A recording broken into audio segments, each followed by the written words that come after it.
Diyam finishes a 540 meter long road in 8 minutes. What is his speed in kilometer per hour?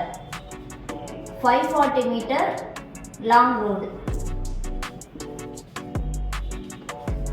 So 540 meter நம்ம கிலோமீட்டருக்கு convert பண்ண 540 by 1000 0.54 kilometer. Then hour கேட்டிருக்காங்க 8 minutes.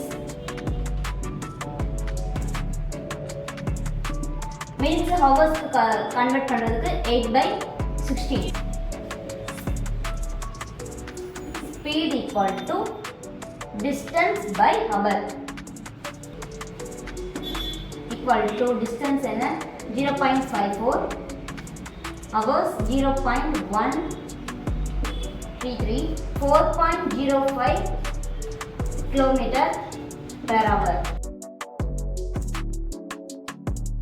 60